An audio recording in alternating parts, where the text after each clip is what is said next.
The 2026 World Series of Poker has introduced one of its most talked about innovations in recent memory, a dealer rating system that allows players to grade their dealers in real time through the WSOP Live app. Like many bold reforms, it has sparked a fierce debate within the poker community. Is this a long overdue step towards quality and accountability, or does it open a Pandora's box of emotional bias and workplace discrimination?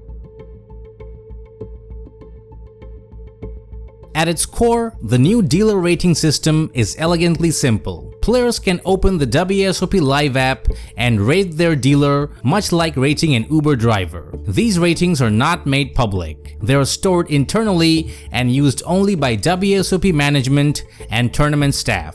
According to WSOP presenter Jeff Platt, who announced the feature in a video on X, the purpose is transparent. Those who accumulate high ratings throughout the summer stand to earn financial bonuses and will be prioritized for dealing at the most prestigious events, including the coveted WSOP main event. For dealers who have long competed informally for recognition, this system now creates a formal, structured pathway to reward excellence, and that, in principle, is an admirable goal. The introduction of this system fills a genuine and long-standing gap in WSOP operations. For years, poker players have complained about inconsistencies in dealer quality, particularly among less experienced dealers brought in to handle the enormous volume of the world's largest poker series. Hundreds of dealers from around the world are hired each summer to work lengthy hours for nearly 2 months in Las Vegas, and the quality gap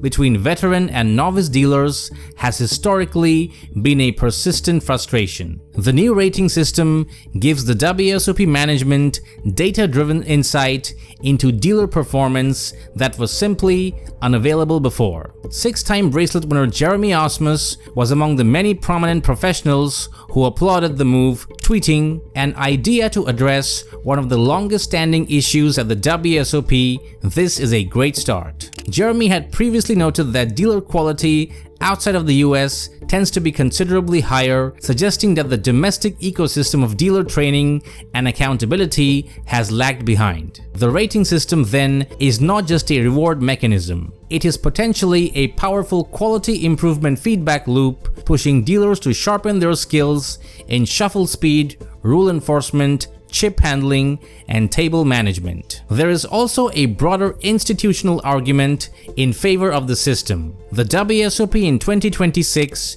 is pursuing a sweeping modernization agenda, including new anti-collusion rules, stalling penalties, and registration reforms. The dealer rating system fits squarely within the philosophy of professionalizing the series. Other industries, from hospitality to ride-sharing, have long demonstrated that transparent, crowdsourced rating mechanisms, when well designed, can dramatically raise service standards. If managed responsibly, this could be the mechanism that finally brings WSOP dealer quality up to the level that the prestige of the tournament demands. However, the concerns raised by critics are not trivial, and they strike at the very heart of how human psychology interacts with high-stakes competition. The most fundamental problem is what might be called the bad beat bias. In poker, a dealer does not control the cards. Yet, in the heat of the moment, a player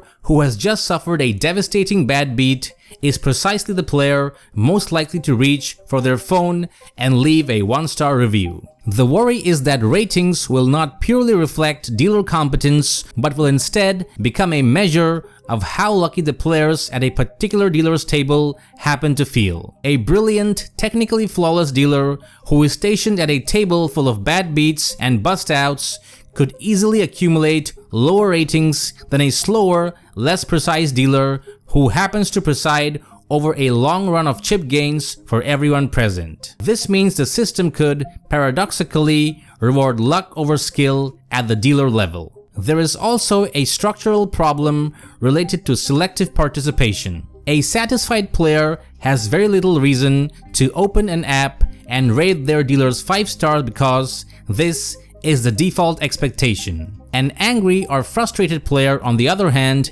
is far more motivated to act. This asymmetry in rating behavior is well documented in consumer review research and could result in ratings that skew negatively overall, punishing perfectly capable dealers simply because dissatisfied players are more vocal. Perhaps the most serious concern goes beyond individual bad beats and touches on potential systemic basis. In a tournament room that draws thousands of players from dozens of different cultural backgrounds, implicit biases, whether based on a dealer's gender, accent, ethnicity, or communication style, could very easily seep into ratings without players even being consciously aware of it. Research in service industries has repeatedly demonstrated that workers in customer-facing roles are rated differently based on demographic characteristics that have nothing to do with job performance. Because the ratings are only for internal use and not publicly visible, there is also a lack of accountability in the other direction.